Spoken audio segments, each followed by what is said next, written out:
coming out here. We have an exciting project, which, we've been working hard on this. This has resulted from, if you recall, back in 2021, the DEP paid for lake studies in the town for the Lakes Wacabuck, Truesdale, and Kitchewan. And the output of that study is, we need to do something, right, to clean the water in the lakes, to clean the drinking water that feeds New York City, as well as the water that's on the ground that we all drink out of from our wells. Part of this work required a subsequent study, which was performed by Woodard and Curran. Ken Kobrenner is here. He did it was again a project that was paid for by the DEP through the East of Hudson Watershed Corporation. And from that project, we put together a feasibility study on what needs to be done. So for the lakes, Wacabuck, Truesdale, and the Twin Lakes, the proposal was for an actual wastewater treatment plant with a sewer collection system. And so that's what we're going to be talking about here. But before I kick this off to Ken, I'd like to thank a few people who are very key. There was a lot of work that went on behind the scenes between applying for grants, working with the county, the state, and of course, none of this will happen until we get funding. And so there's a tremendous price tag associated with this project. And if all things work the way we would like for them to work, we'll get that funding. So some of the folks that were instrumental, Jan Anderson has been a great partner here. So thank you very much, Jan. Susan Enos also, is she around here? She's been helping out. And the other folks that are part of the Lakes Coalition. So when I became supervisor, I was invited to a meeting and folks want to know, okay, we did the studies, we know what's wrong, how are we going to fix it? So we had subsequent meetings, and I actually am involved with the East of Hudson Watershed Corporation. I'm on their executive committee, and I'm also on the Northern Westchester Watershed Coalition committee as well. So with that, there was a lot of discussions about funding, where to get, where's this money coming from, how we're going to kick off the project, and that's what we're here to discuss. So I'd like to thank, the Lakes Coalition folks. I can't name all of them, but I saw Allison, she's here. We've been working, there she is. John Guzmano, he's been instrumental. And then of course our other state representative, Chris Burdick, has been very helpful.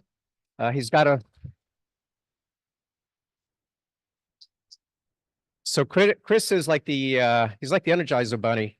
So as far as a New York State Assembly member, he is all over the place. But he's been very instrumental. He's got a lot of good experience with projects that he worked on in the town of Bedford when he was supervisor. And then we also have our county legislator, Erica Pierce, who is going to try to make it tonight, but she's not here yet. But she has also been instrumental in helping us with the process with the Department of Health, with the county funding that originates from DEP and DEC, and there's funding that comes in through the county. So she's been very helpful with, getting the meeting that we had recently with the Northern Westchester Watershed Coalition with county planning. And Millie McGraw of county planning has been very helpful as well. So, so we have a great team. We've been working well together, and hopefully this will lead to a successful project, which will help with, cleaning the drinking water that we all rely on. And it's not only the folks within the district, it's also the folks outside of the district. Water travels, right? So we're tapping into, folks that are not in the district, are tapping into water that's potentially, is affected by the pollutants that go into the aquifers. So hopefully this will all result in cleaning water, not just for New York City, but for us here. So with that said, I think I'll turn it over to Ken, and we can go through the presentation, Ken. Thank you very much.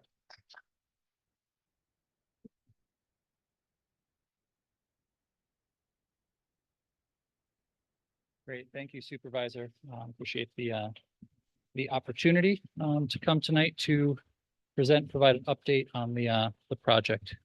Mic working okay? No, get a little bit closer. All right. Just that slightly. and I can do this as well. You know, we're good.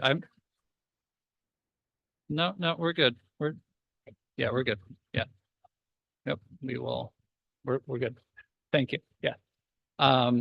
So yeah, as Supervisor Gonsalves mentioned, this is the next step in what has been a long process, going back decades. We'll cover some of that more recent history, but excited to give an informational update on where we are in the process and where we hope to go, as well as covering some of the important upcoming pieces should the funding come together. And that's an important piece to remember that this project is contingent on that outside funding. So as Tony mentioned, you'll see some big numbers, you'll see some different costs. We're working on getting that funding and then putting together the plan that will form the basis of it. And so there's still opportunity for questions and feedback as part of this process. And that's what we want to hear tonight and going forward. So with that, I will go through a little bit of background of this. If we could maybe click through to the next one. I don't know what, we lost the connection. Perfect, thank you. So as we all know, right, we're dealing with septic systems that have a lot of limitations. The prior studies have kind of confirmed and reconfirmed, right? We've got small lot sizes, we've got topography issues, close proximity to water bodies that limit their ability to effectively treat the wastewater from our homes that ultimately ends up in the lakes that we want to protect. And those septic limitations have maintenance and other cost concerns that we see with that. We have requirements to maintain pump outs of those systems regularly, and we've seen those costs continue to go up and up. I think we're upwards of $500 or $600 now to pump those systems out, as well as any repair or replacement costs of those are the responsibility of the homeowner. Several years ago, it was maybe $30,000-$40,000 for a full septic system replacement. Now it could be 50, 60 plus, depending on the type of the system and the configuration that you're looking at with all of Westchester County's requirements to maintain that compliance. So those are big numbers, and one of the advantages of addressing that would be to reduce that cost or eliminate that replacement cost, as well as the water quality impacts that Tony mentioned. So a lot of this is driven by the location of these lake communities in New York City watershed. They have a really direct concern to protect their source water quality and have funded a lot of the studies to do this, and are looking for ways that they can help to address those, and eliminating septic pollution being a good example of that.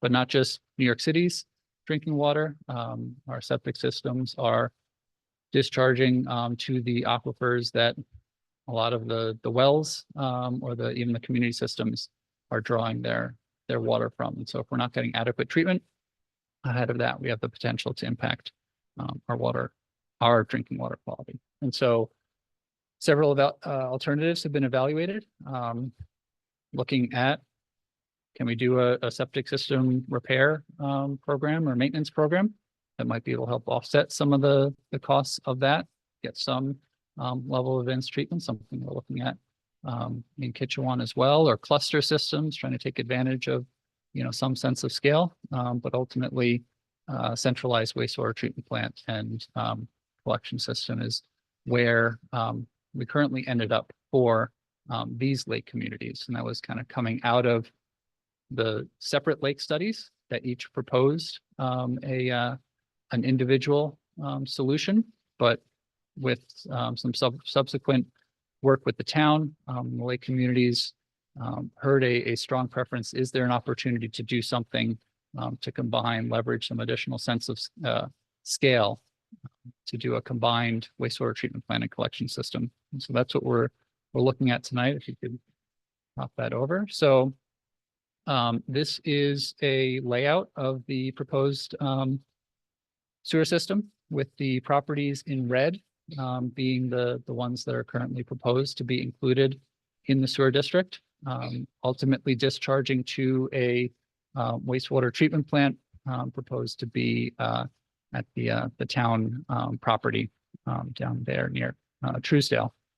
And what this represents is a balance of trying to maximize the number of properties that we can connect based on the length of force main that would be required, and looking at the funds that would be then required to construct a project like that, with the idea that this targets the smaller lots in close proximity to each other, as well as in close proximity to the lakes, to hopefully form the basis for a potential future extension.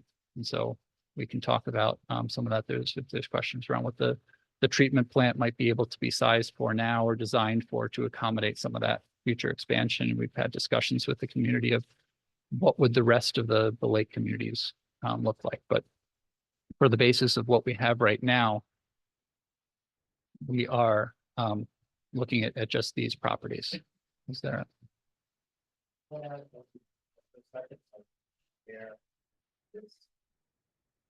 Okay.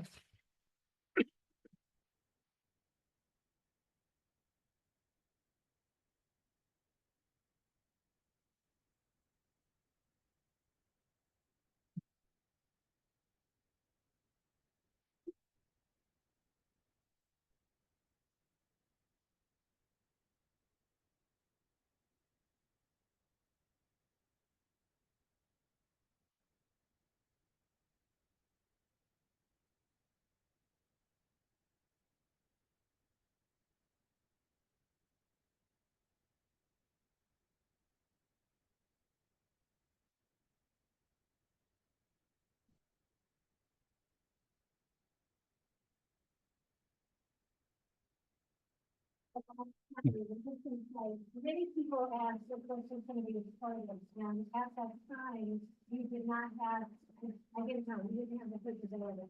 And I really want to thank both Tony and Tom, because they have agreed to try to figure out a way for this to get recorded and share with the community. So, in case I told any of you that it wasn't going to get recorded, it's my bad, I apologize.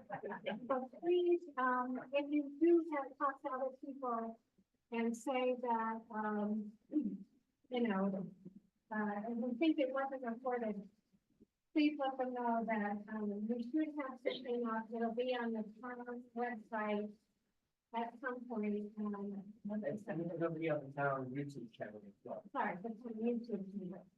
Put it on there.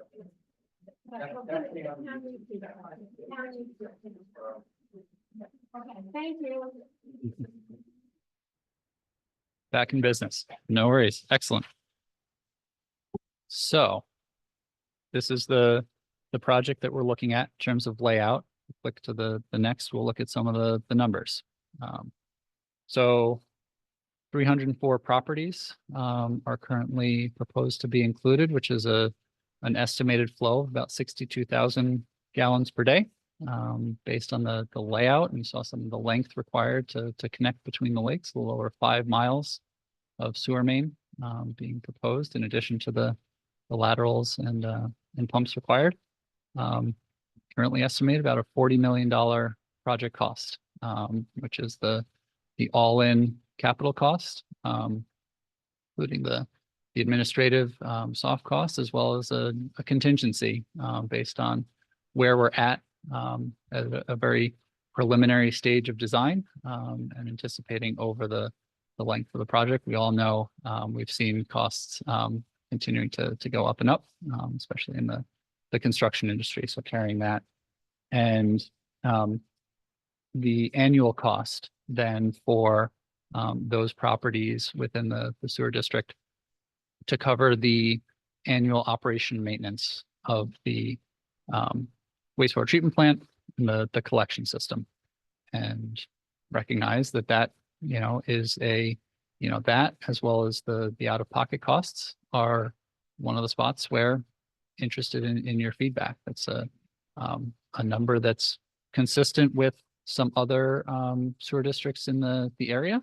But, you know, as a challenge to make sure we're keeping that at an affordable, reasonable rate, because ultimately this does go forward to a vote for the sewer district. And so to that end, can give a little timeline of where we've been and what is coming next. And so mentioned some of the prior studies back in 2009 and even, you know, before, but most recently then in 2021 had a series of, you know, New York City DEP funded studies that were pulled together in 2023 for an initial grant application to New York State for DEC and EFC funds, looking to capitalize on both. They have separate but similar programs for this type of project funding.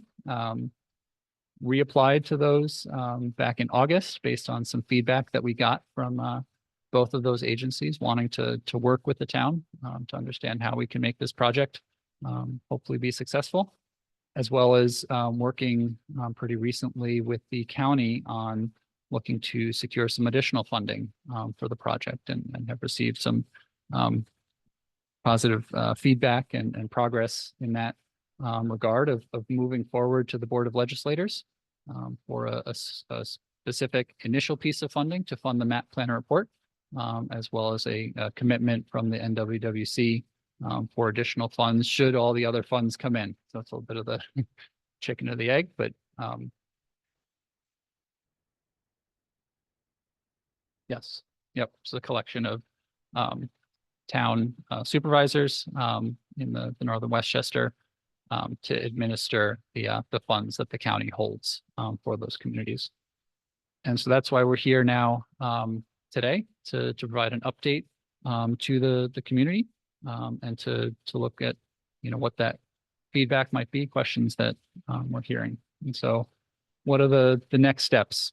So the map planner report you may have heard reference to is the next formal step in the formation of a sewer district, which would be comprised of the properties currently proposed. And based on what we're anticipating, if we can get the funding to come through, would look to go through that spring, summer of next year. And that is a more detailed design step to confirm the properties that are within the district, right? We've heard some questions already. Oh, I'm right next to the, you know, where you drew the line. Could I connect?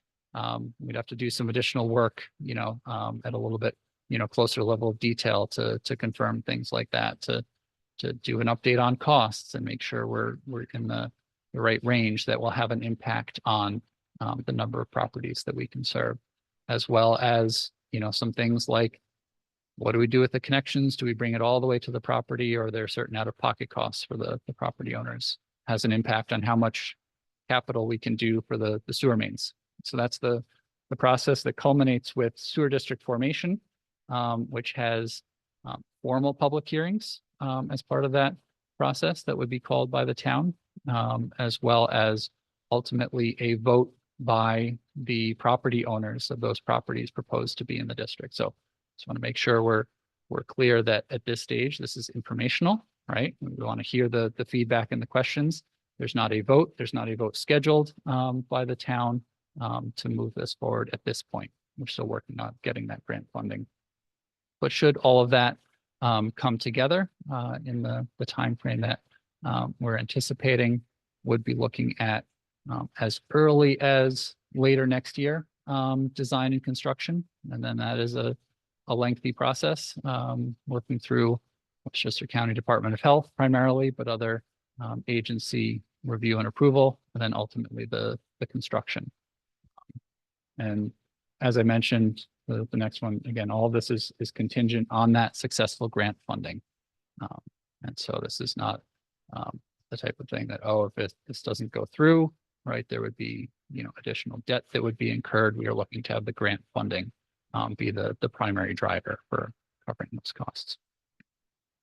So we've put together a couple slides of frequently asked questions we've already heard from property owners. We've got a QR code up there. You're able to scan that if you want to submit questions as well. But this is where we want to hear your feedback. And so can, just quickly run through a couple, out of pocket, costs as a property owner. Currently, the project proposes to bring the sewer infrastructure, main lateral from the sewer main and the road onto the property. And grinder pump is required for this type of system, at the existing septic system. And then the connection from the house to that, as well as decommissioning the septic system would be the property owner's responsibility. We have some districts where they may have done more of that cost, taken on more of that cost, so the property owner has less out of pocket, but that limits what we're able to then do overall. So it would weigh that balance as part of the project. You may have noticed and be aware there's vacant lots out there that are probably not buildable right now, or may not have been developed due to septic constraints. Are they included in the district? Currently not.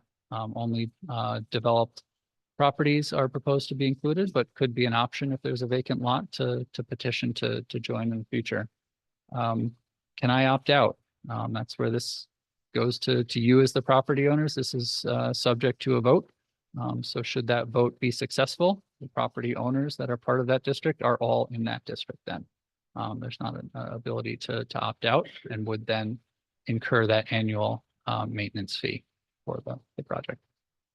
How does the voting work? Would be a special election of the property owners, assuming the map plan report and public hearing process goes through. And get into, as we get closer to it, there's a lot of legal requirements and things like that, but the general gist is each owner listed on the deed has a vote in that sewer district.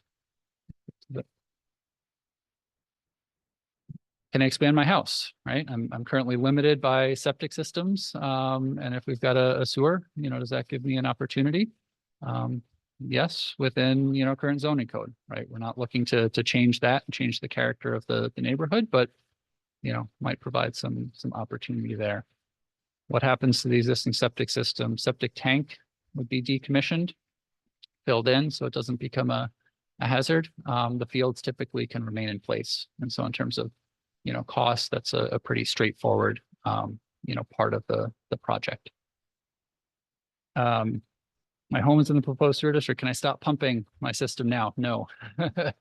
Please continue to do that. We are, as this, we mentioned, we're contingent on grant funding. We're still, early in the process and need to make sure we're maintaining that compliance. So appreciate your help in that.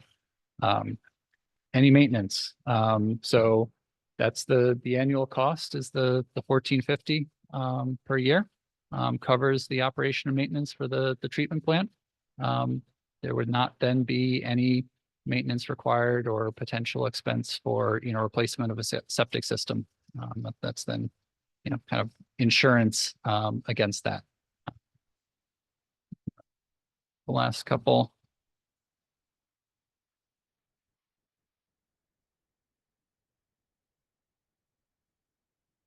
What happens if the power goes out? Certainly a concern if we're used to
So that now, in fact, it being divided into various phases, phase two now has its funding in place. And as I understand, it's all going to be completed like first quarter of 2025. But let me go back a bit. When I came in as supervisor, I took office in January of 2014, and I had been on the town board, so had a fair deal of experience dealing with the issue of what are we going to do? How are we going to handle this? There had for quite some time, the idea of having sewers had been talked about, had been voted down multiple times. And a lot of that was due to trying to do too much all at once.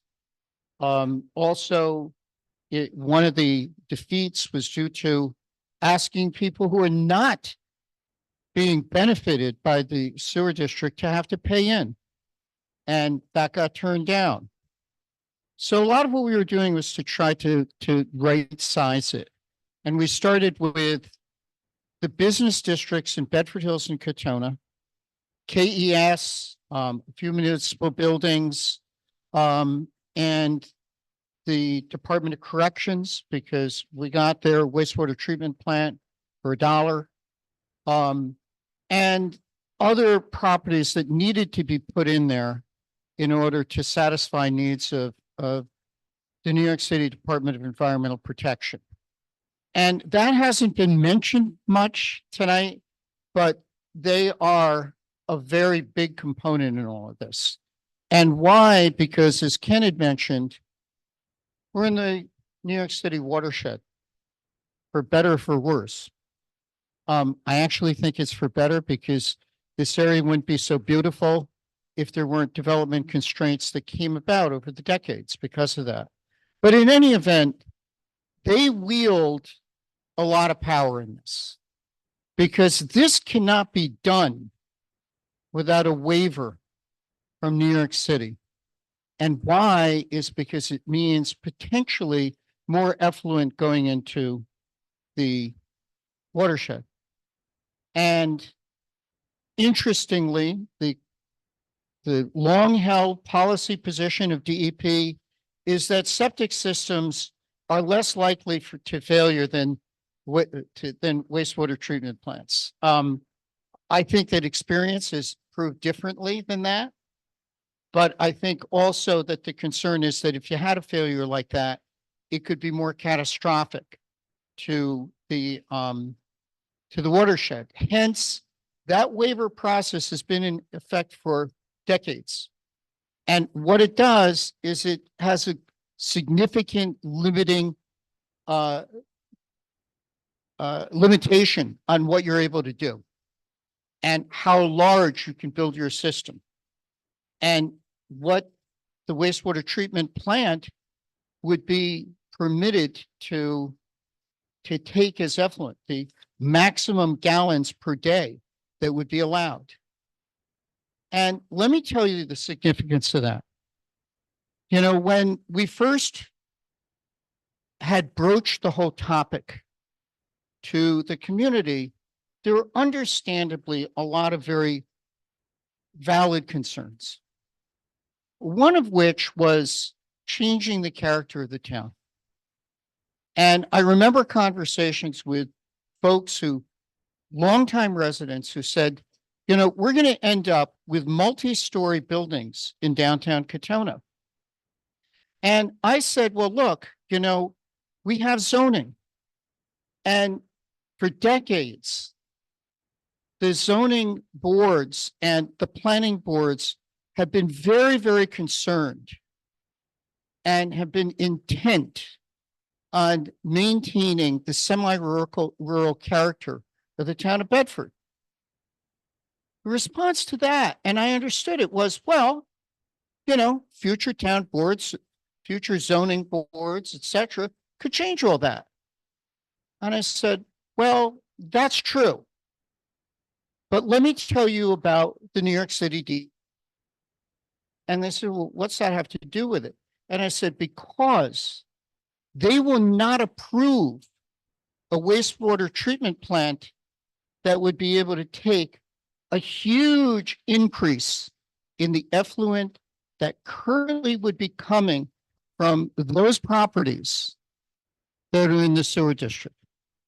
There'd be some margin, but not a huge amount.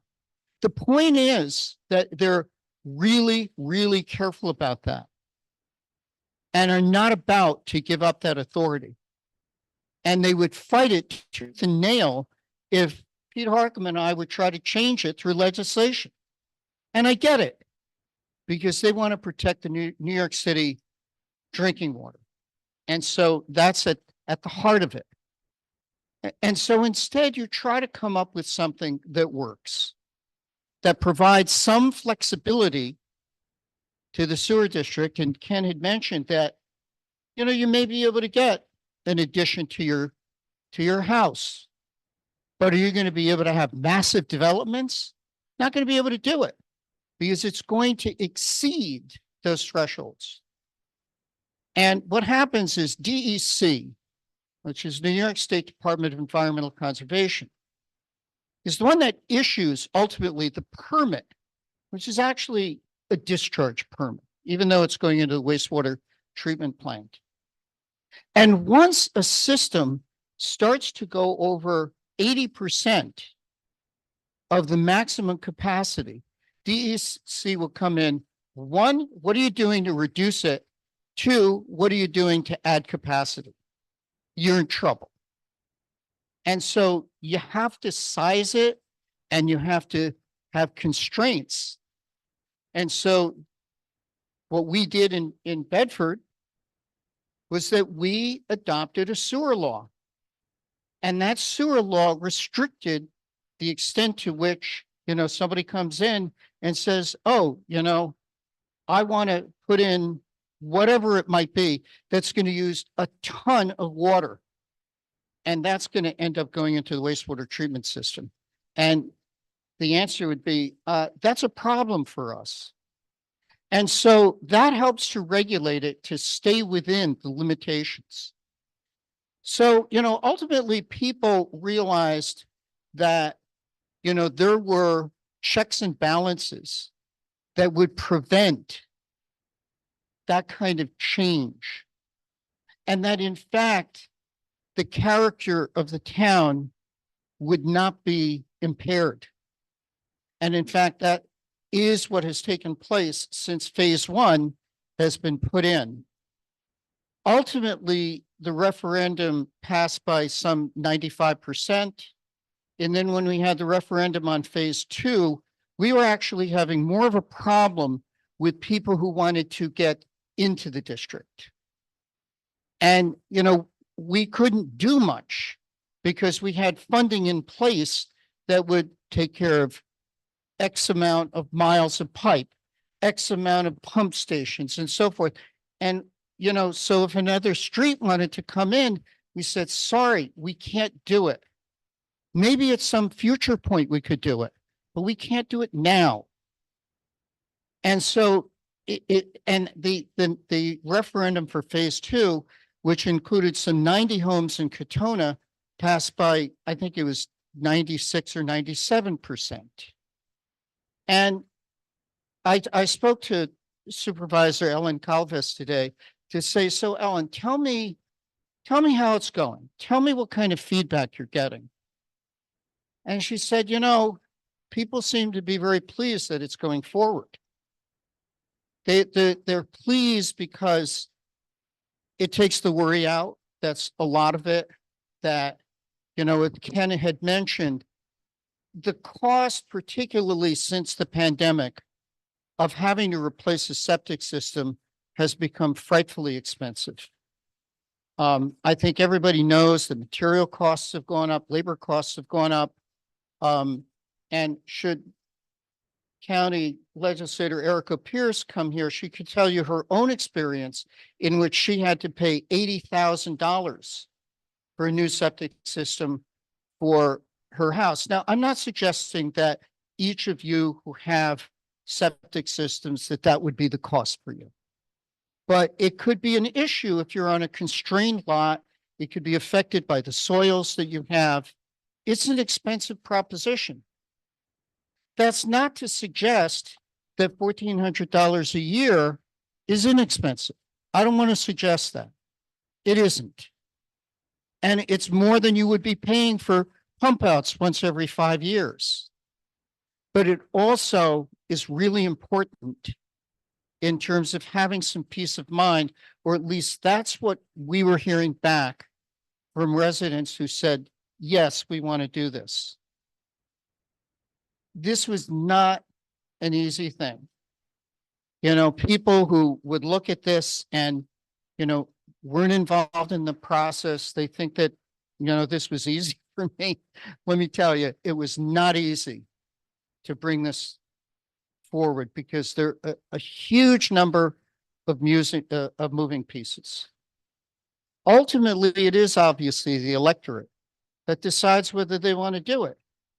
But this proposed district is structured the way that we did it in Bedford as well, which was only those who are benefited by the sewer system would be paying. Anybody outside are not paying.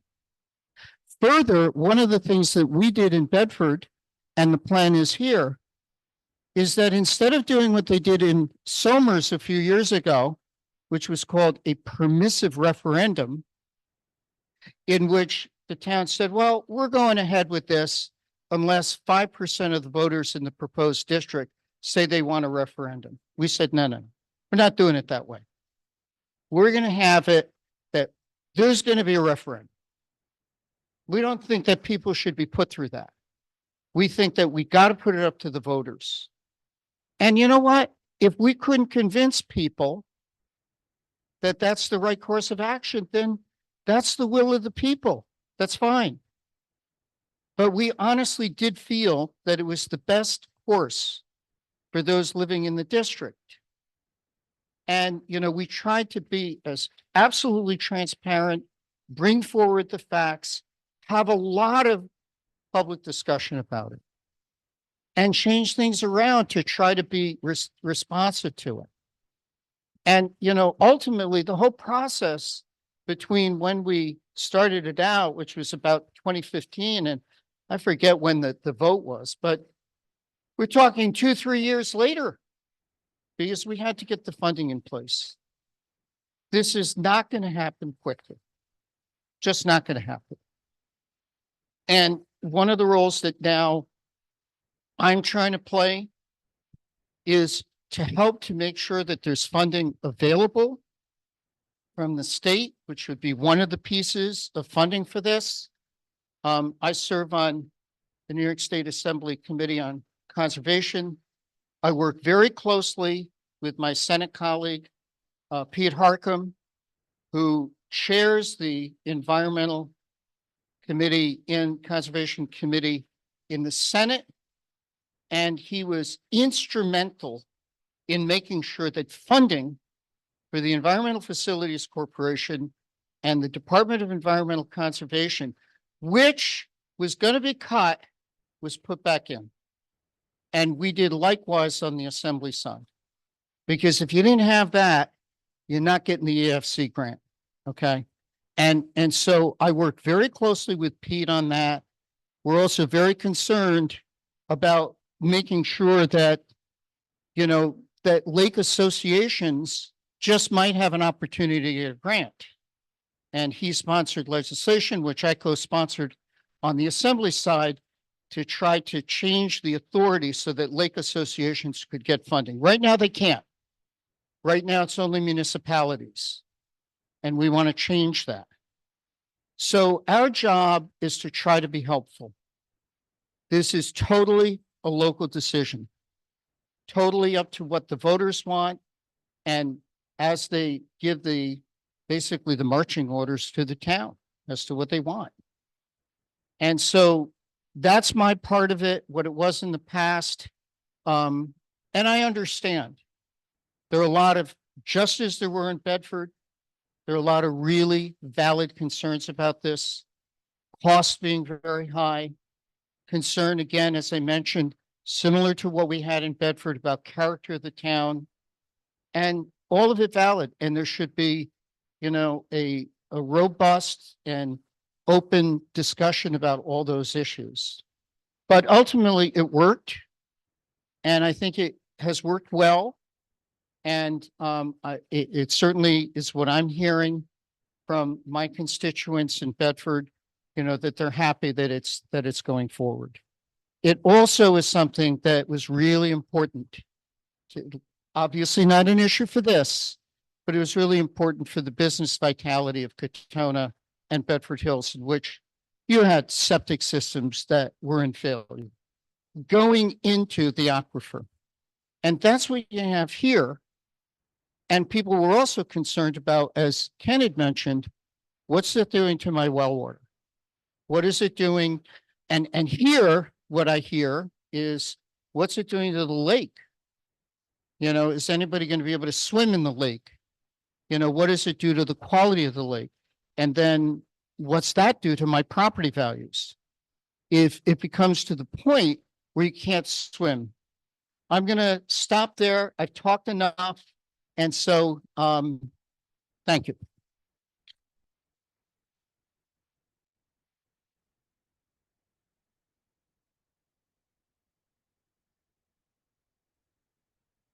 So I think we've got the mic up here. If people want to come up and ask questions, we can do those, or we can throw the other slide up. I can take a look if there are questions coming in the phones as well.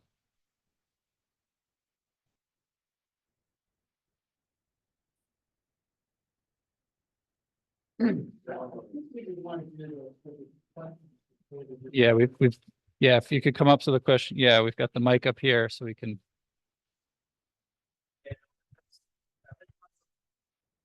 They directed us to this one. So I do have a question in terms of the studies and evaluation of where the lines will run.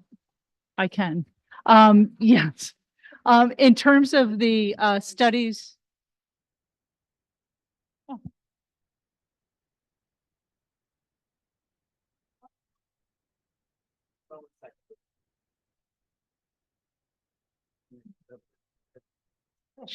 Good thing I don't work here already. I just live here.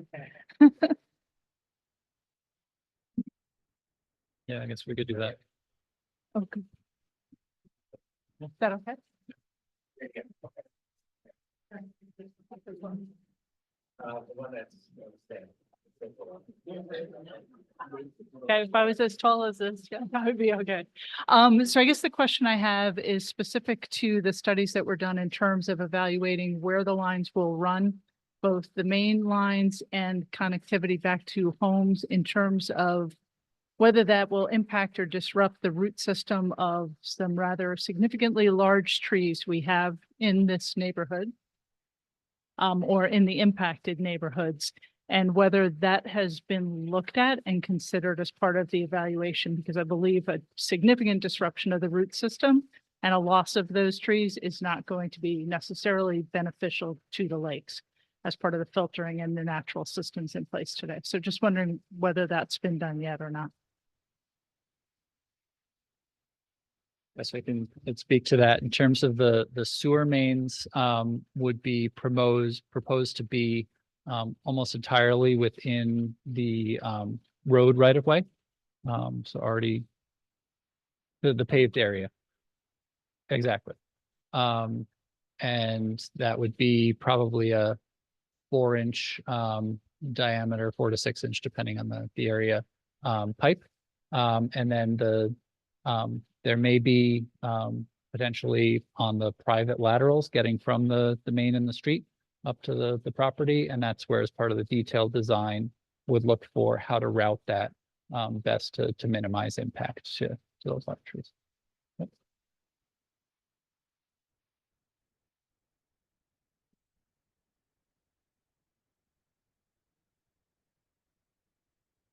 Can you hear me?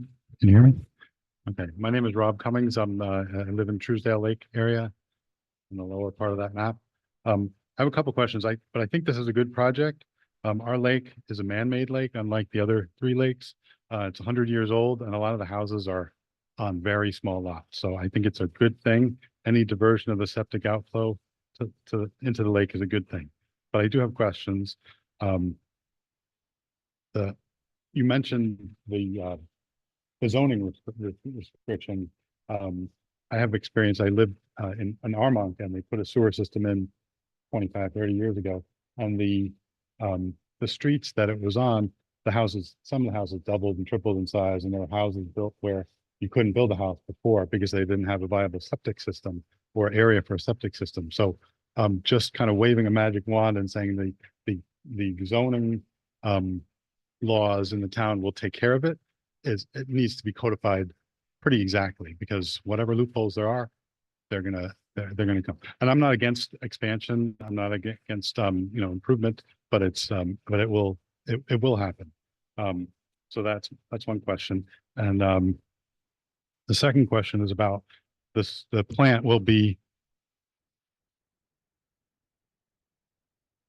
which is in the Truesdale Lake area, and it's in kind of a sheltered area. It's in the recycling plant. It's in an area where there's a lot of industrial activity. But I just had questions of what is the quality of the liquid that's coming out of it?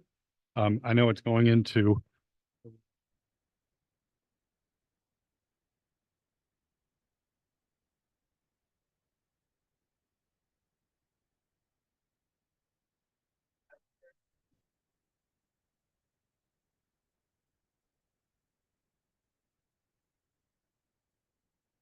It'll go down. Cross River comes down to the base of.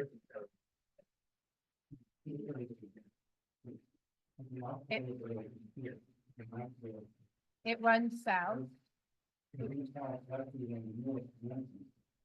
you look at the map, Right. I know what the It'll pick up watershed south. is. It'll pick up south. So. It will go, but it goes 8 miles into the Cross River Reservoir. Correct? All right. Yeah.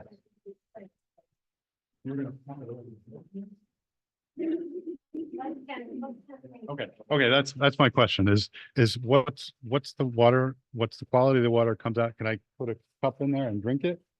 Or is it something less than that? Because I know there's two parts. There's the solid waste that are going to be trucked away, and then there's the liquid waste, which has to go somewhere downhill.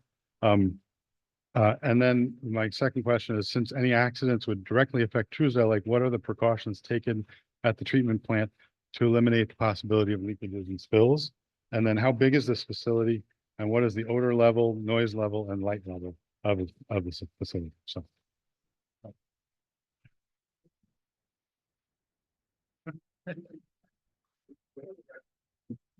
Excellent questions. I will speak mostly to the treatment plant in terms of the quality of the effluent. I would not put a cup underneath the outfall and drink it.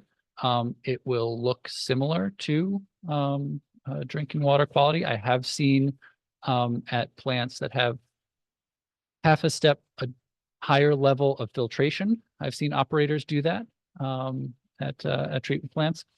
The technology at this treatment plant, as required by New York City DEP, will be a combination of secondary treatment as well as typically sand filtration and then microfiltration.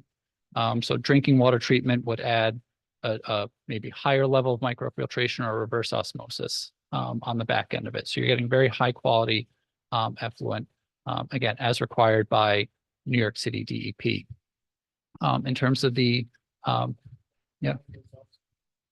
Correct. Yes. Yep. Ultraviolet disinfection.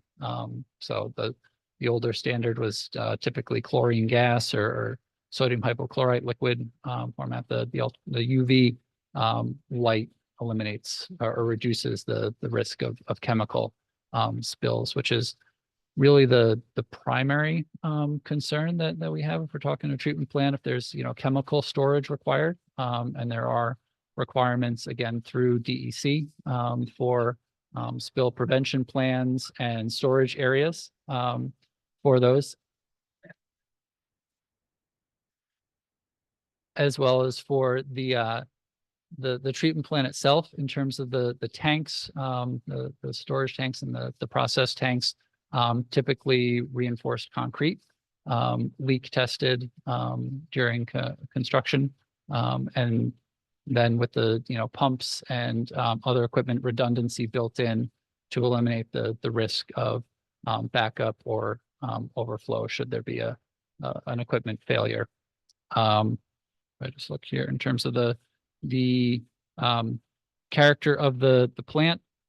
So we can look at, there are some similar sized facilities that typically contain the process area within a building, especially the influent section is the higher level of odor producing area. So have that enclosed within a building with odor control, activated carbon treatment system to mitigate that odor. And as done as a pre-engineered building, can have a character to match similar to the type in the neighborhood, so it doesn't stand out too obtrusively. As you mentioned, it's an already kind of semi-industrial area.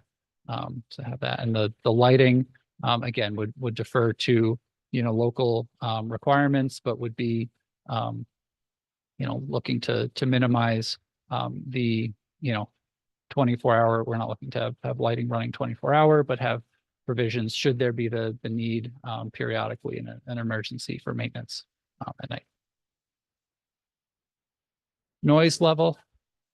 Yeah, so the concern about noise level at the treatment plant. So the town owns 2 sewer plants today. We have one in Oak Ridge in Vista, where the Oak Ridge Shopping Center is and the townhomes and condos. So you can always, it's on Oak Ridge Drive, you can see it.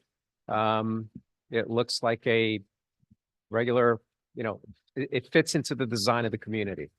So you can always drive by and, there isn't any concern with noise or odor. And also Wild Oaks and Golden's Bridge. We have a sewer, and the one at Oak Ridge, it's a combination water and sewer side by side, same building. So it's a larger building. And I actually have a overhead view of it. If, I can show folks up here so you can see what it looks like. And then we have the one in Wild Oaks and Golden's Bridge, which serves the private homes, the condos and townhomes in that area of Golden's Bridge as well. And there's the individual, the non-municipal ones. There's one right here, right, for the school. That's correct. Yeah. There's odor control within the plant. Right. If everything works well, you won't smell it. Everything works. 24 hours. Yes. What effect in terms of sound? Because sound travels over the water incredibly well. Yeah, no, there's no sound. It's there is no sound, really. It's very slow moving. The only machines that are moving, that are making noise, are the pumps that bring the influent into the plant. And then there's the what they call the RBCs, rotating biological contactors, which are very slow moving devices. And that's where the bacterial action occurs, the decay. Yeah.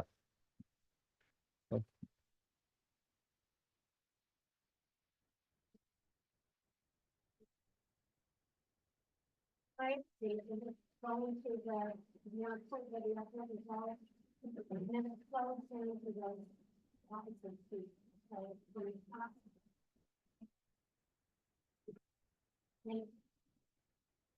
So that piece is basically flat with the layout. In this piece, so it's very across, candidates here. The next is about over, and then it's going to be, so I can go into that, and there's no water, obviously there's, water that will be coming out, so a lot of things that are not, like there's any valid food. And something made out, and then. Yep. Yeah, and the exact location there, contingent on both DEC approval as having the ultimate permit issuing agency, as well as New York City DEP as Chris Burdick mentioned requiring a waiver from their requirements, so both would have input in terms of that design detail.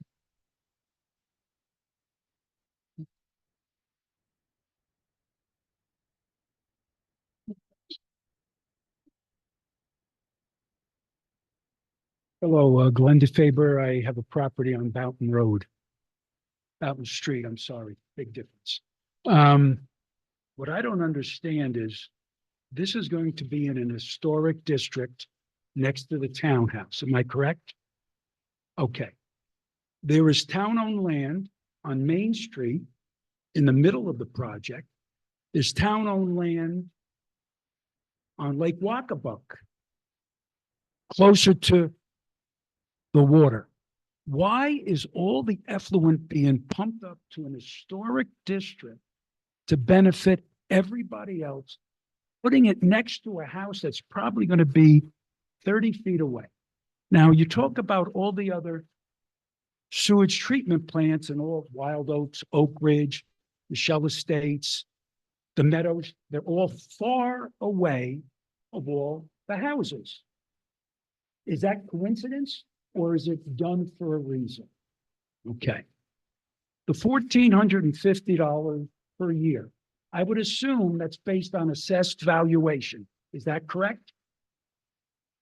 No, that's doesn't matter if I have a $500,000 house with 2 bedrooms, or if I have a $5 million house with 5 bedrooms, everybody pays the same. It's based on, yes, the assessed value for the typical property. And there's components, there's components of both assessed value and flow usage. So there would be some variation, and some of that, or that detail is worked out as part of the map planner report to figure out that exact assessment based on how much each property would pay, but it's the typical range. Yeah. What's typical? Is that going to be spelled out Correct. for people? Yes. So you'll say a $500,000 home, assessed at $50,000 will pay X. So if I have a $1 million home, I'll pay twice as much because I'm going to have twice as many bedrooms. Not necessarily.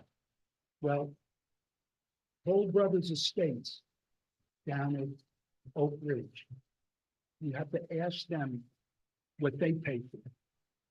They're paying more for water and sewers than they are for mortgages. They've been to the town board for looking for relief.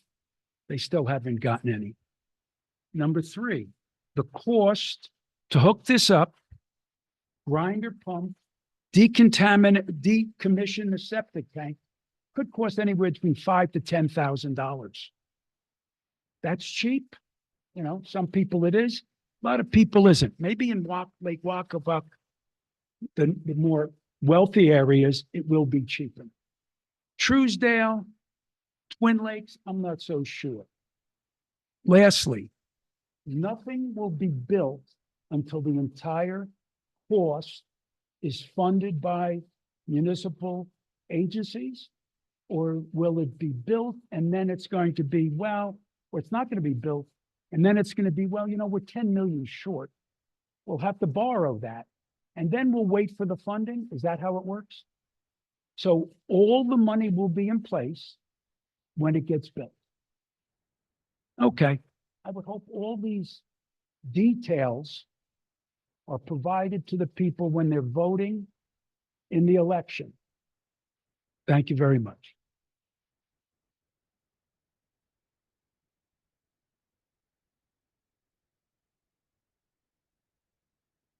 Hi, I'm Wendy McLean. I live on House Street. Thank you very much, first of all, for all the time and effort people have put in to get the project to this far. I was on the TLPOA board 20 years ago when we were trying to put together a lake quality tax district for managing the lake. And I know how hard it is to do all the engineering studies and everything else that goes into it. So that's also my experience. It's bringing up these next questions. I kind of got lost right at the problem statement because for me, hearing that there's the potential for sewage in our lakes and in our water. My understanding from the studies, now granted, this was 20 years ago and I haven't kept up with it, but when we did the studies 20 years ago, the real issues actually weren't sewage. There were a couple, maybe there was one house that everybody kind of knew was behind on their cleaning, but when we tested the lake, we tested the water, had more to do with runoff from the streets. It had more to do with what people were using on their lawns. And it had more to do with road salt. So I'm just bringing those up. If the issue here is really to try to mitigate water issues, water toxicity, clean up the water, I think from my experience of what I learned at that time, there's better ways to do it than the septic system. So that would be kind of just my first comment. I'd love to see more background on the studies that are showing that there's an issue on Lake Truesdale with sewage before we implement a solution like this. If it's about water quality, then I'm also confused why the proposal is to include houses that are on the opposite like hill from the lake that don't actually drain into the lake, instead of taking advantage of bringing in some houses that are on the lake. That would make more sense to me. But again, I wasn't here to do all the research and I know how much goes into that, but that would be a question for me. Okay, and then the solution, some of them have already been answered. I'd be curious to understand, since the street levels, the tilt of the land is pretty steep. So if the street level is higher than the house, which in the house is above the septic system, how that's going to end up being hooked up is, you know, and who pays for the cost of getting the sewage up to the street level, if that's where the pipes are going to be. Or is it going to go down like through someone else's property to get to the road below? And if so, like, what would that look like? And then this area of the left side of Lake Truesdale, the association has a community well, and there's the water system is very, very old. And at the time when I was on the board, we didn't even quite know where all the pipes were because there wasn't an accurate map. So I don't know if an accurate map has been made, but I think that would be a major question in terms of we're going to start digging up the street, that we might run into pipes in the way for the water system, and what mitigation is there for those kinds of issues if that starts to cause problems with the water system. Thanks.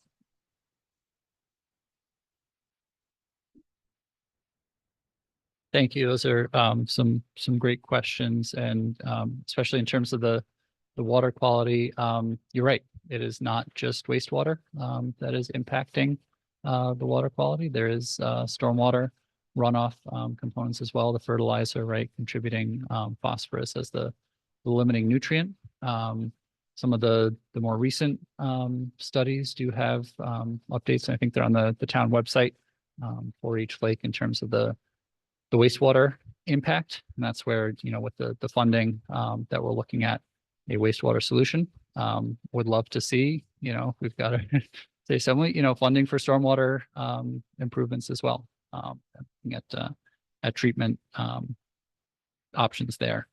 In terms of the location of the houses, part of that is driven by the routing of the sewer mains and where we have mains. If we have properties along that main, we can connect them, provides a benefit in terms of increasing the district size, which helps to lower the overall O&M cost without the additional water main or sewer main extensions. And so that's at least this initial stage, looking to find that balance of where can we maximize that piece.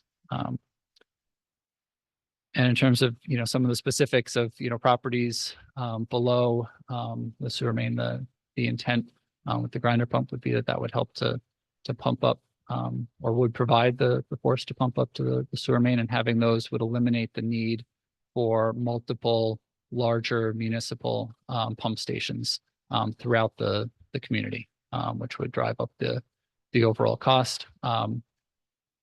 In certain instances, we have looked at where there might be opportunity to connect through someone else's property, requires an easement and things like that. So not typical, would typically be the the lateral connecting to the street through your frontage. And in terms of the water system and other buried utilities, absolutely is a construction concern, and ultimately would include provisions for the contractor to repair those as they will come up during construction. But in terms of the design, look to have as much information as does exist. We recognize it's rather limited. And there are also ways in terms of ground penetrating radar, other potential ways to try to look at trying to identify as much as possible to reduce that risk during construction.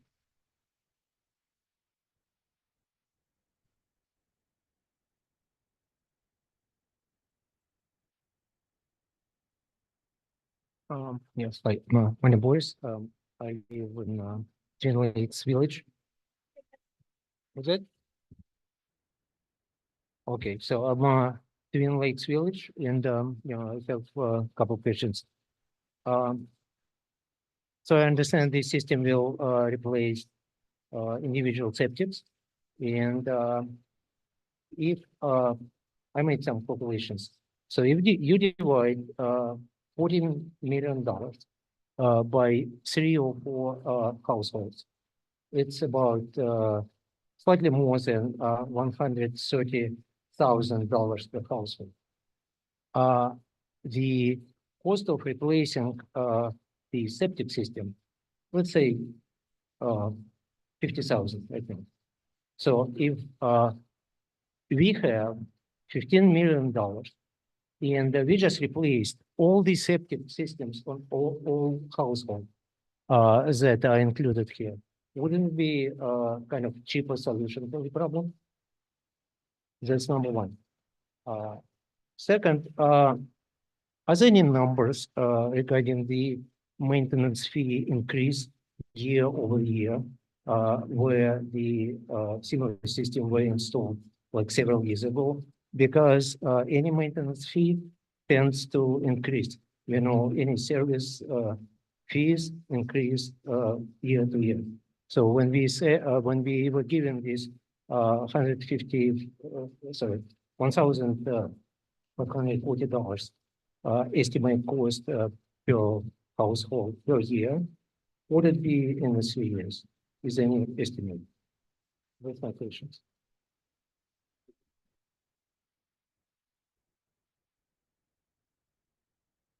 So, yes, replacing septic systems for each property would be a cheaper cost. It's actually something that Kitchewan is looking at trying to do a septic maintenance program because of the more limiting area and even higher costs for a centralized treatment plant. What we're looking at here is the way this funding that we've identified would be for a wastewater treatment plant and sewer system. That's what the programs are designed for. And looking at it as an opportunity to get a treatment plant built and provide the basis for a sewer system, which would have better long-term advantages than continuing to maintain septic systems. If we were to invest $15 million in doing septic systems here, the likelihood of ever doing sewers in the future is much lower. So, but it recognize it is a trade-off. In terms of the maintenance fee increases, yes. I mean, inflation is real, and everything does go up. The advantage of having this as part of a municipal sewer district is that it would be subject to that review and notice through the town, as opposed to some of the concerns mentioned with the private developers, and may run things a little bit differently. And so, would say that's probably on the order of 2 to 3%, but can vary depending on what's going on.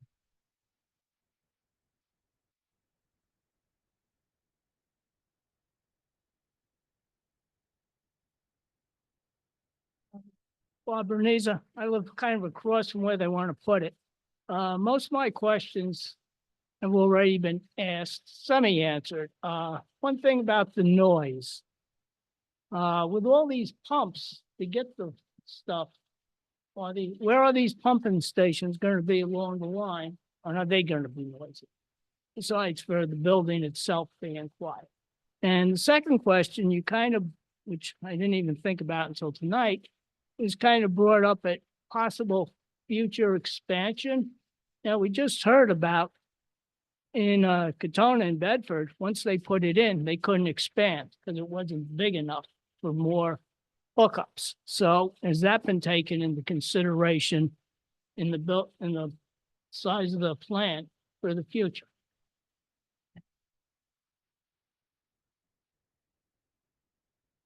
So in terms of the noise and the pumps for these types of systems, you'd have to get right down your ear, right to the ground, right next to where the pump is to hear the faint hum of, oh, there is something running down in there. But being buried and submerged is not noticeable at the in a typical situation. And similarly for the treatment plant, as Tony mentioned, having the pumps and equipment generally contained. There would be a generator that would have a sound attenuating enclosure to minimize that. So extended power outage might hear that, or, would be set to exercise probably once a week, once every other week in the middle of a Wednesday or something. In terms of didn't write that down, the second question, if you could help me. Thank you. In terms of speak first to what was described in Bedford, the limiting factor for additional connections there at that time was actually the funding. So the treatment plant had capacity based on the existing configuration. It was, again, that balance of how many properties can we connect with the funding that was available. Here for Lewisboro would design the plant such that it has the capacity for the properties that are proposed to be connected, with the provisions set up so that it's easily expandable in the future. So some things like, okay, maybe a little bit more base footprint to accommodate that, but we're not going to install all the filtration units needed at this point. That would be part of a future district expansion.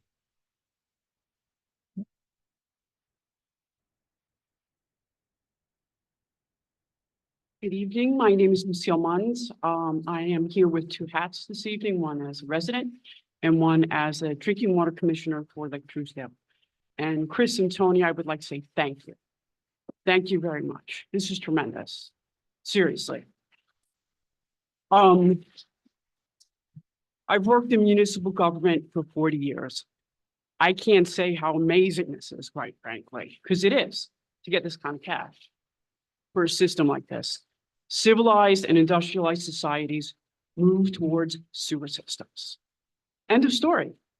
That's what you do. And we are climatizing changing. Heavy storms. Even if you had a brand new septic system, it's not going to work if you're down by the lake. And it's going to leach into our well, which is right here. 147 homes depend on this water. So we have to move in the correct direction. That's what I have to say about that. But I'd like to know more about grinder pumps. Because battery backup, power fails, everyone has a grinder pump at their house. How does that work? Just curious. And I do think there's ways of making this all work if we all row in the same direction. And I feel very strongly that this is going to help everyone.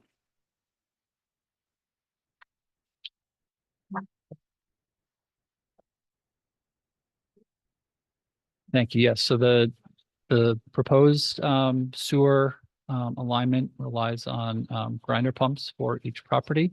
The health department requires reserve storage for at least 24 hours additional capacity in the event of a power outage. And typical installation would then be, there's a control panel on the house that powers that, and then a generator receptacle to be able to connect a generator to pump that down should there be an extended power outage. There are other similar type systems. Bedford, as part of their collection system, has several grinder pumps and a similar response, as well as Peach Lake went in actually right, it has about, I think, 450. So would it Grinder be pumps? each homeowner having their own grinder pump? Correct. Correct? Yep. And where would that be located? Located in the yard, probably near where the septic tank. And it is. could it be facilitated kind of like a battery backup, like a sump pump has a battery backup sometimes? You may not have a full house generator, but you know, if you have a battery backup, the power goes out, it's already charged. Is it possible that it could do something like that? It could exist. I'm not familiar with them for grinder pumps, but yeah, Okay. something that could be looked at. And I know, Peach Lake, again, I referenced, had about half of them installed right before Sandy hit. And at that time had the operators from the treatment plant working to help, bring the generators around to help pump down the system. So, yeah. Yeah, I think they're similar, about a week.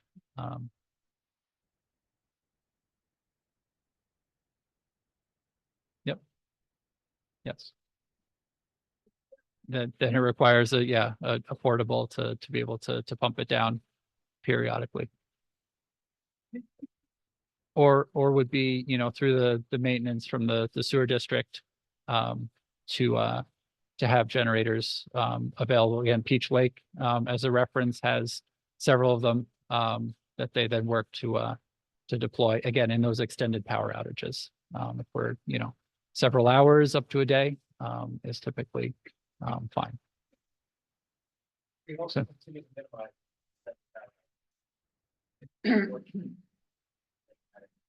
Yep. So I got. Thank you. Oh, wait, I did have one more question.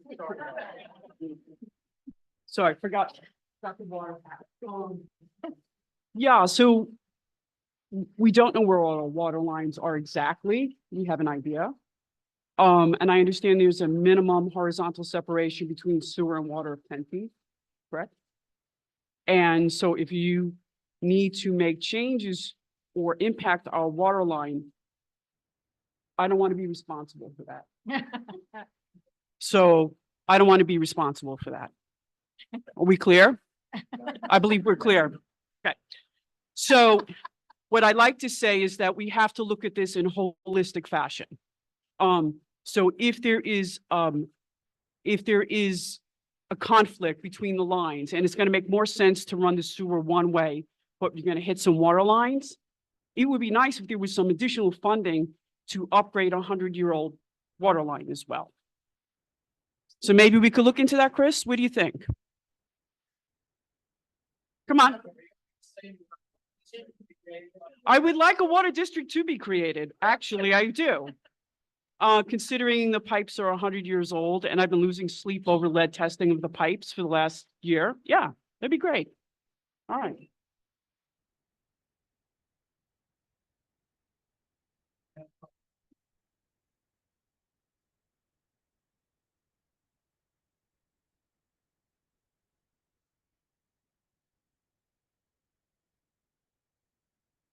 My question, you're already answering it. But, I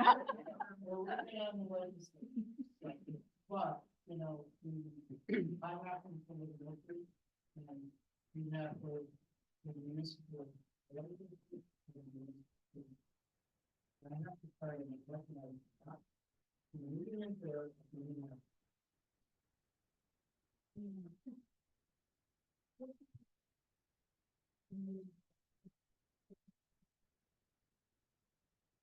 Well, or the grant, so that was my question, was the grant.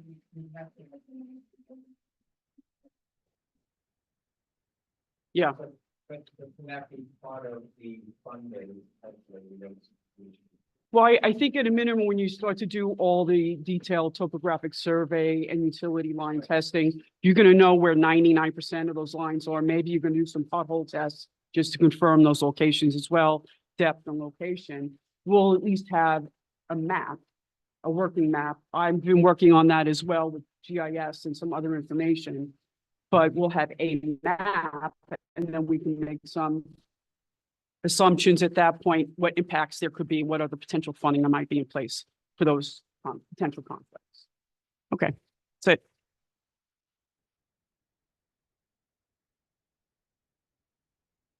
I'm Claire Pano. It's very hard to follow Lucille.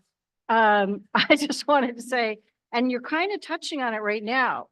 I heard you say only grants for municipalities, but you were working on associations.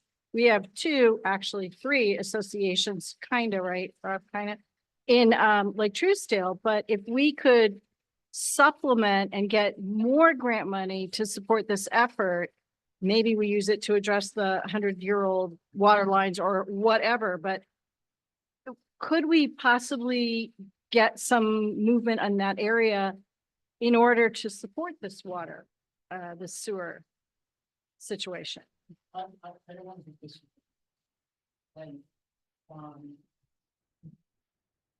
I thought it did in the state, legislature for that now. But, in getting an idea of, first of all, the really difficult to get, when you go. The municipality is running, and everything. And it takes time, and I understand that if you open up, and look at the situation, that means that the finance board is breaking down with more.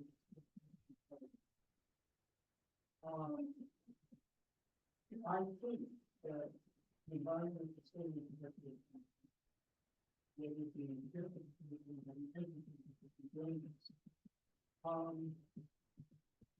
isn't different this ability. Because technically that was sense of that. I guess the reason for what we are now in continue to cut. But when you say I think I didn't say all of this to you. I do kind of need to as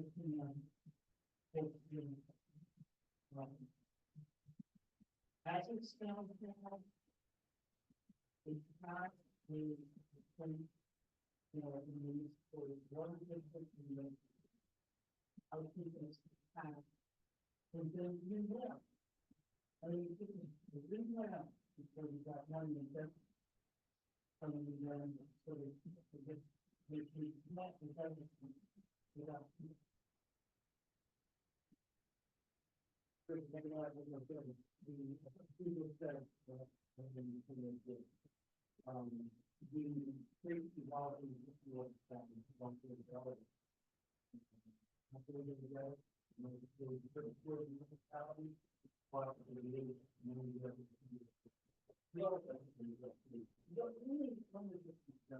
Because one of the things that we haven't talked a lot about is the funding.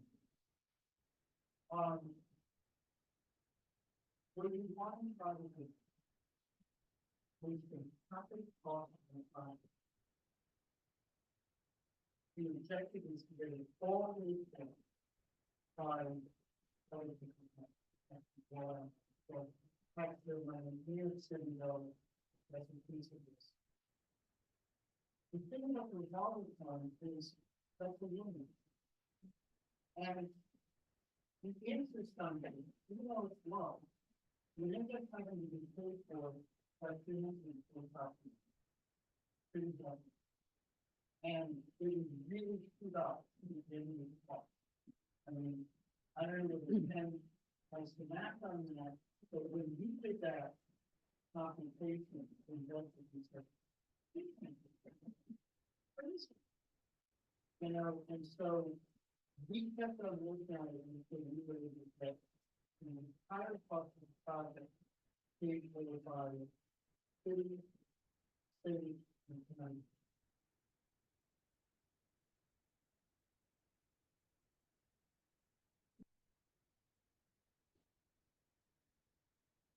Since I was first, I didn't introduce myself. Sheila Smith, I'm over on Twin Lakes Road. So, and I also only asked one question too. Couple of things, and I don't recall who said it, but will we look in based on the concept of an apportionment by number of bedrooms, similar to how my septic is sized today? Would we look at adjusting a rate structure to make it a little bit more appropriate for the house that's actually being served by the system? So that's one question. You may have mentioned this, but I'm not sure, who covers any long-term repairs or maintenance to the facility itself? The pipes, everything, the pumps that are, either distributed or consolidated, in terms of the non-homeowner specific items. So this, the 1450 expect to cover those costs over the long term, or would there be costs over time as things fail, break, need to be repaired or replaced? How would that be financially covered?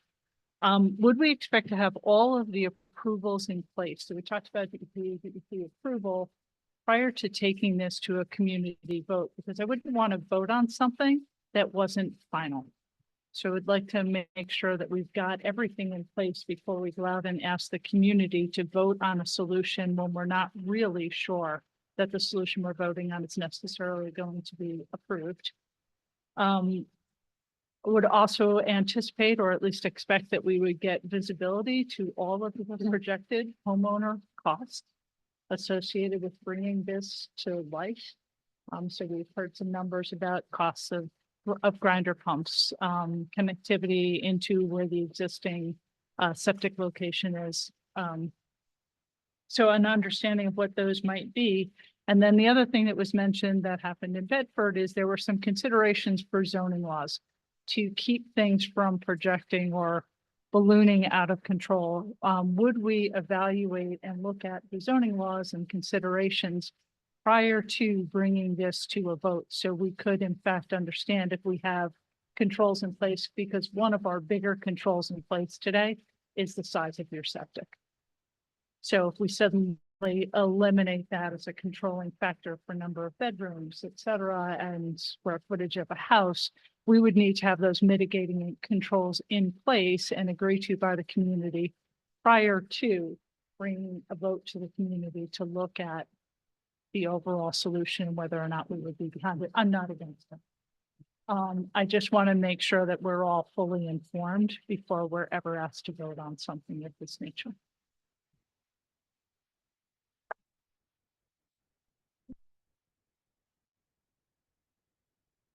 Yes, that is the map planner report, is that level of detail of by property.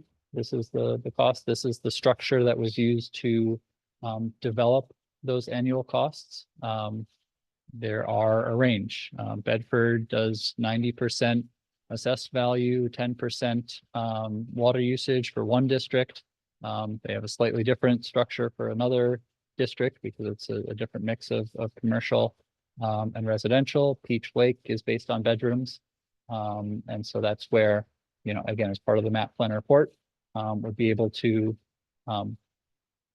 run those for the different properties, or, you know, over those different scenarios over the list of properties based on the cost. And you would have that, as well as what costs are required or estimated for each homeowner, as well as the overall project cost. The stage we're at right now is a preliminary to pursue the grant funding.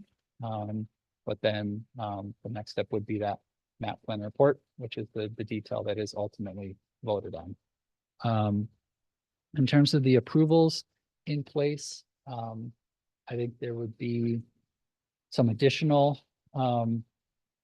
discussion with DEC. The health department has already been brought in on some of the plans through what Tony and Chris will be doing along with Erica Pierce to try to prepare them for this project.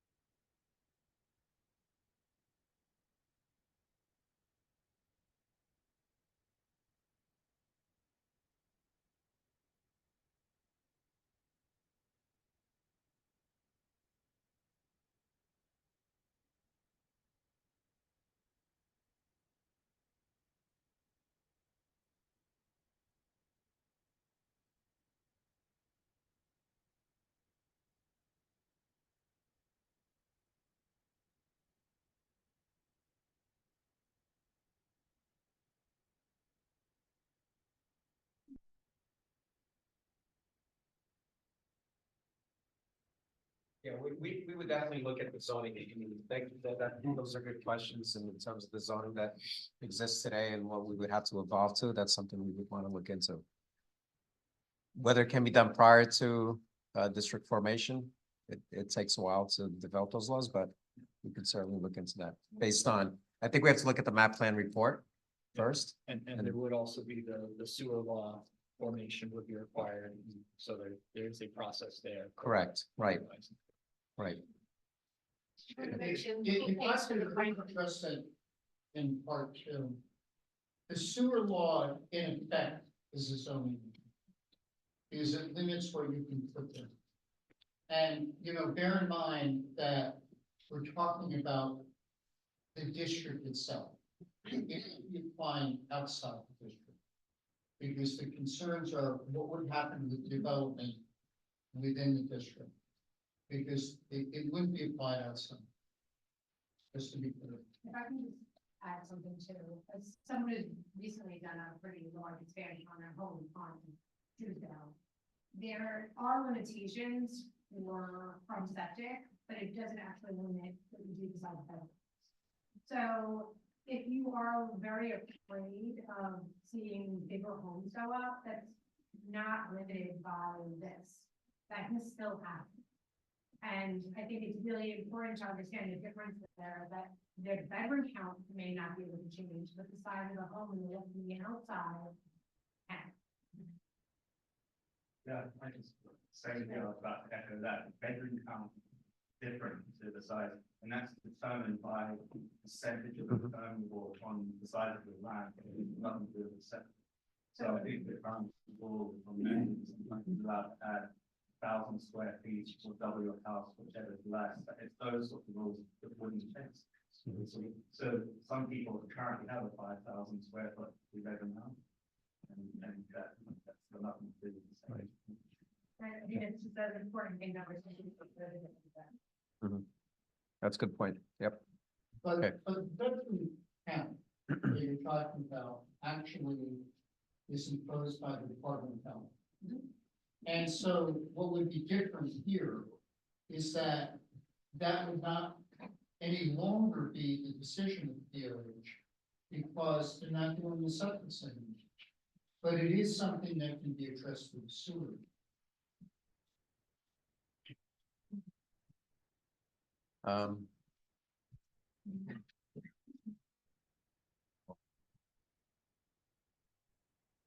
Paul Emerling, I live on Truesdale Lake, right across from the Highway Department.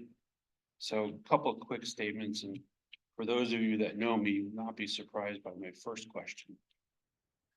Has there been any evaluation on the long-term effect on wildlife of underground pumps from a noise and vibration standpoint? Because that will be an issue.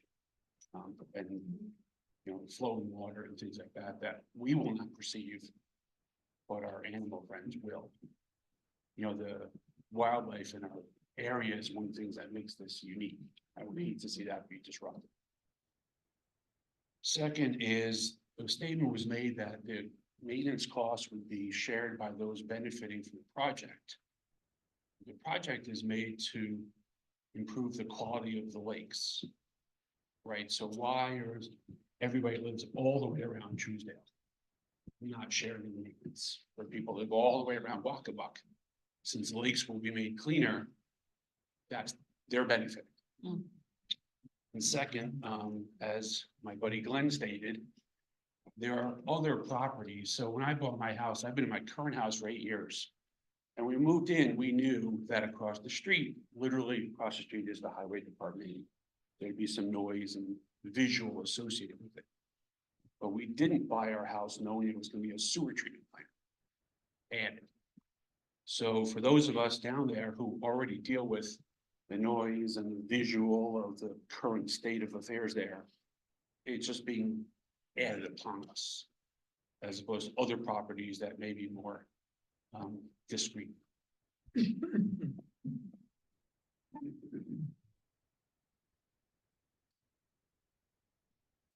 Thank you for the questions. I'm not familiar with any studies of wildlife impacts due to sewer installation from in terms of a long-term impact, certainly construction, impacts, and it is something that, the state, looks at in terms of what you're proposing in terms of disturbing area, and things like that, but I'll see if I can find any, Would you others. have to do an environmental impact statement for the project? Yes, we have to go through seeker, and Because that would potentially be something that's from, certainly endangered, species. Yes, in terms of a more, general animal population, not that I'm aware. In terms of the properties benefiting, the requirements for the sewer district are, the benefits of the improvement of that district, which in this case is the sewer service.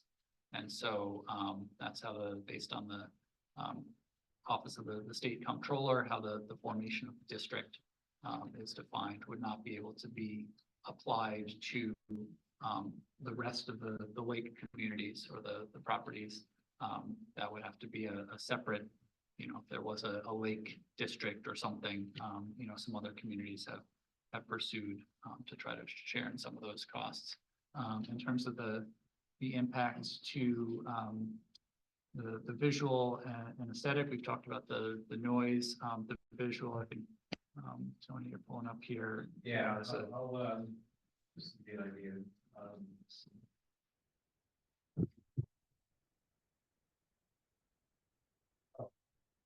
So this is the Oak Ridge. Yeah, this has to be Oak Ridge, which I'm very familiar with. Do a lot of work there. This is the existing water and sewer plant. The sewer plant is probably it serves about 400 plus accounts. Both private homes, townhomes, condos, and a commercial area, Oak Ridge. So that gives you an idea of what an area would be, what it looks like. So you have tennis courts, the pool, this residential area here. This is what it looks like from the road.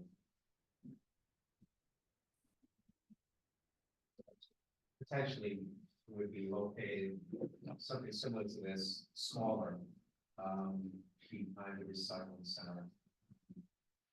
A house, horse barn, again, Beach Lake has, kind of a horse barn character, can do different things with the siding and. This one here is where this is where the sewage actually comes into this section. And it goes to the pumps and then to this taller building that has the biological, system that breaks down the solids. And then it goes down there. The effluent that comes out goes into this pond.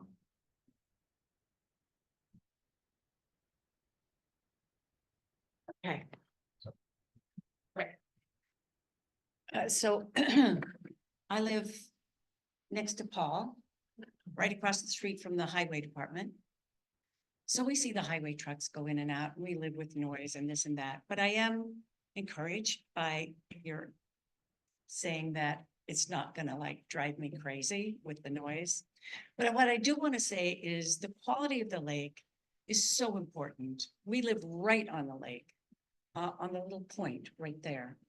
And we see the weeds and we see that.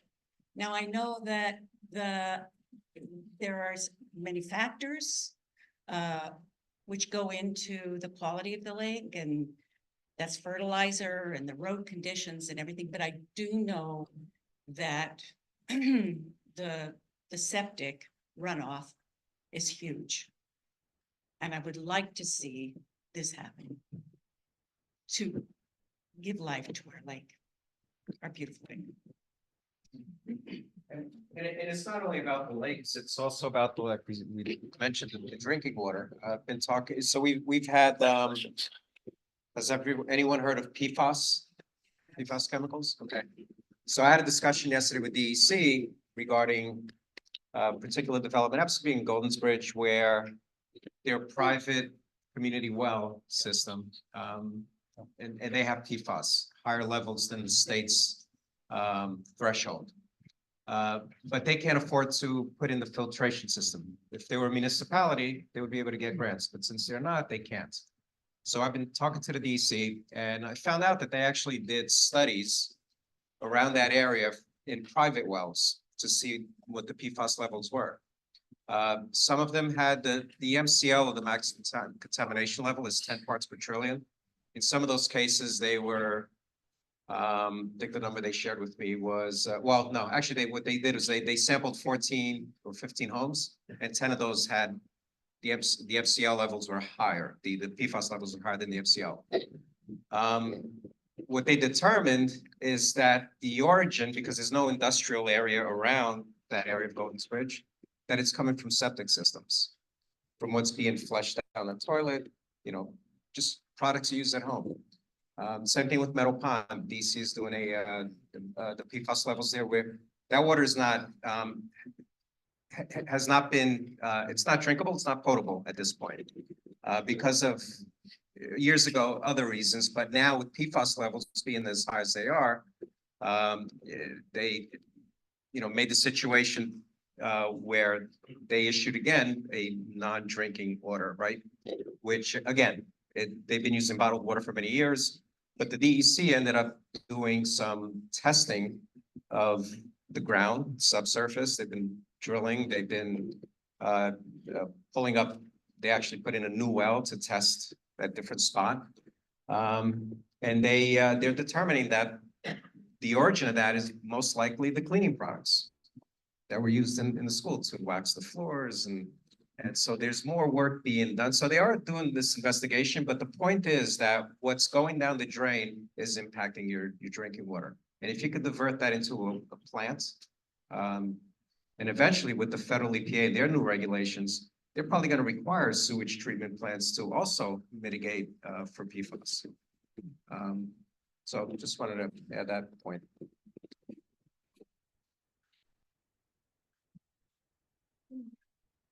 I'm Jonathan Rogers on Hoyt Street. Last to be paid, last to be plowed. I think we were the last to get our power from my city. The suffering is real, don't you, Allison, my neighbor?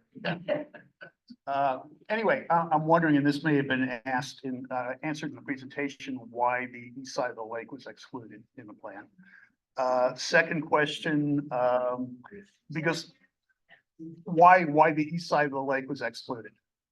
Sue, my second question, you've answered on neurotic, so I'm going to ask it again, because these are this is public funding, a public grant.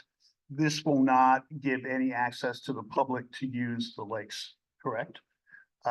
Third question, has there been any estimates or any studies about what kind of property value increase something like this will do for your houses, which will somewhat mitigate the annual costs?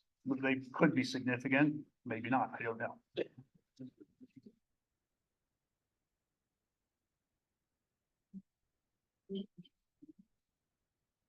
So in terms of the routing and the east side of the lake, right now it's based on what we're looking at for funding, getting that connection around the additional cost, but fewer properties per length of sewer main at this point. And so, certainly looking to hopefully be able to. Why was it included? The east side of the lake? So the number of properties and the length of sewer main to get around here, right? We kind of, fewer properties along the route that we're picking up. And so the per property is just more limited. So trying to get as large a district we can with the funding. The age of the property, the age of our septic, and we do one with, I don't know, how big we need to, rather than not. No. Yeah. Also topographically, right? gonna say, It made more sense to take what ran down towards the lake and probably has failing septic systems because of the slope. in terms of the, public funding for this does not, create public access for the lakes. The lake associations will still exist, and remain. So that's not changing. I'm sorry. I noted the other two. Didn't know. Third question? Yes, property values. Yeah, Thank you. and study of how Yes. something like this increases. I would love to have that because we get that question often. We've talked to realtors and they say, yes, property values go up. And people say, how much?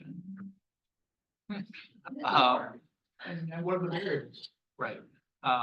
So it's more anecdotal, but, that, yes, having sewers is a property value benefit, not having, the cost of septic replacement or having that, tested as part of a closing and found that, oh, yep, you do have to replace this. And so now you're on the hook for that, is a benefit for, the property value, but nothing that I've seen that is a, concrete, X%, of property value increase. I can address what the experience was in Bedford, because that same question came up. And I went to an assessor and I said, what's provided in state law on this? And he said, it is not deemed to be an increase in the assessed value of the property. It's not like putting an addition on it. It's not the same. So simply the fact that you're benefited by a sewer district does not increase the assessed value.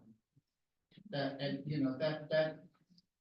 that's ultimately a decision of the assessor in terms of, their, but one that I. Well, that's probably a good thing. It's not gonna increase your taxes, but Right. it may increase your property. Yes, Right. yeah. Okay. Two different things. Yeah. But I think your question was, if there's an increase in property value, will that translate into an increase in your assessed value and your property tax? It actually wasn't, but thank you. Oh, I'm sorry. I thought that question in Bedford, which I thought was very. That's good to know.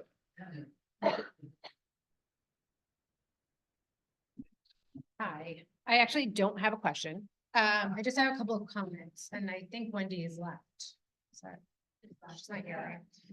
One of our questions was about, how much we can attribute the phosphorus in the lake from septics. And, I think, you can't trace where it came from. We have animals on the lake. We have tons of geese seasonally. We see, I can walk Truesdale and sometimes smell manure in the, people are fertilizing, and that's definitely just running straight into the lake. And there is effects of that. I happened to knock on the door of all of these homes down here and spoke with many of you. And I was shocked to hear how many people were speaking about their septics, which were clearly failing. So people saying it would be so great if, we didn't smell the poo when it rained or whatever. And I think there is a component of this is education and just like making sure people understand what a failing system is. Because I think there are many that are failing that we just don't even understand that they are. And we have a lot of homes on Truesdale that don't even have septic systems. They just have like holding tanks, basically. There are many homes that I receive emails for the Lake Association. People are complaining that they can smell the septic from the home behind them. These are things that are happening constantly. So to say that we can't attribute it to it, I mean, can I attribute the percentage? No. But is it contributing to the problem? Yes. And especially for those of us in Truesdale, this is related to our home values. There's also something that we really haven't touched on, which is the cost of septic maintenance, which is not low. It also increases over time and has been, as we can all see, as well as, I've sold a couple of homes in Westchester that, we've had to leave money in, escrow at sale because of the not passing the septic, test. These systems fail regularly and there's 40 to 60 years, depending on the soil content, is the normal life expectancy of your system. Most of our homes are at that. So you're at a point where you're going to need to put tens of thousands of dollars into your home to improve that system. if you don't need to do it already. So there, it's, you know, there's a lot of pros and a lot of cons, but I think you need to understand it as a bigger picture rather than something that's very binary. We had a different fund in the 5 years, we mentioned. It's, oh, I actually think the requirement is 5, but every company says you should do 2. I actually was told when I bought my house that we had a, because we were lakefront, we had to pump every 2. Yeah. But then I've been trying to get someone to back that up and I haven't been able to get anyone to say that that's definitely the rule. I called a couple of septic companies just to figure out if you're not pumping every 2 years, you're taxing your system. And that's a fact. It's not 5, it's 2. So what happens when you tax it? You get stuff that's stuck in the pipes and then all of a sudden the whole field is dead and you need to replace it. Also on Truesdale where I am, it's a lot of sand. It's not actual soil, it's sand. What happens in that is that the life expectancy of our fields is much shorter than in other places. So you're looking, maybe not a new tank, but you're looking at new fields every couple of years. I have 2 abandoned fields on my property because they clearly had hit their life expectancy. And I'm sure those aren't, you know, small repairs. So I just want everybody to think about the project as a whole as it affects you.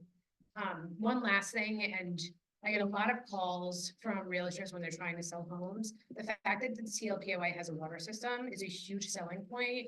People want to know about it. They like to know that it's being monitored, that someone's looking after it, that we know what the drinking quality is month on month.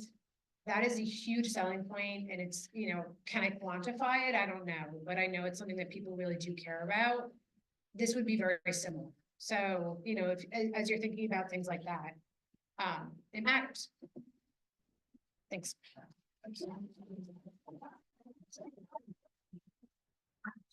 I only have 2 comments. One is, I'm John Gasmano and I'm the lake manager for Truesdale. One comment that supports the runoff is we're getting storms like we've never seen before. Everybody's aware of that. It's on the news all the time. The last big one we had, our E count for bacteria was double what the maximum level. Right after that, that's runoff, that's septics that don't function because the water level in the lake rose so quickly.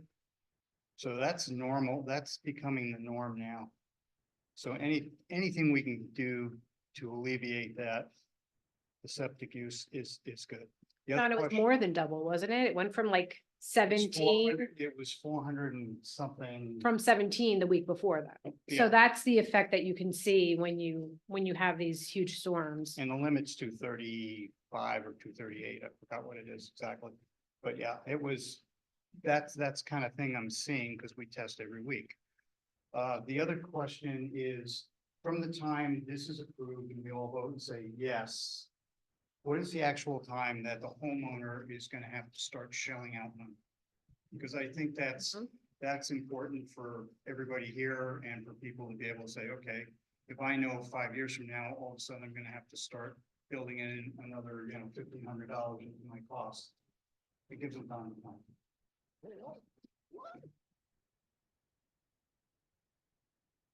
I think so it's powered up, but I'll.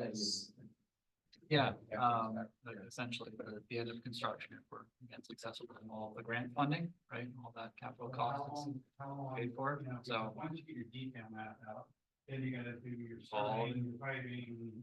Yep, So and you got the a construction, 3-year plan, 5-year plan, 10-year. I'd say, you know, best case that we laid out, you know, was end of 2027.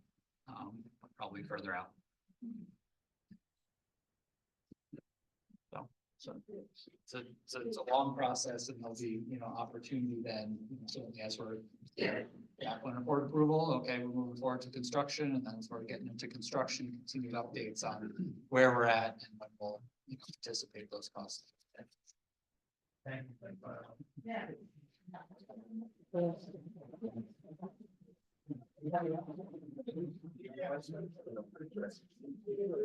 Water quality, sorry, and from a water quality perspective, Orchard backs up on the wells for Twin Lakes Water Company is my understanding, but it's not part of the project. I'm just wondering why that decision was made.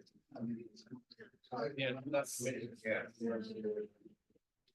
Okay, so the question was about the wells the wells are actually that spot right there. So they're not, Orchard Drive doesn't really have, Orchard Drive is not really that, but yeah, so this has been few iterations. And this is just this is how it stands now as the most bang for not just the buck, but most bang for the miles of pipe that you can put in. Yep. Okay, so thank you, everyone. Thank you for coming. I want to really thank Tony, Chris. If you have more questions, you should send them, send them in to me. We're gonna try to put together our notes and summarize the questions here. This, And there was a little hiccup with our internet connection, so if you go on YouTube, you're probably gonna miss a little bit of it. So we had to restart that, so just FYI. we'll try to send out notes. So thank you again, everyone, for coming. Thank you all. Thank you. Good night. Hey, Jeff.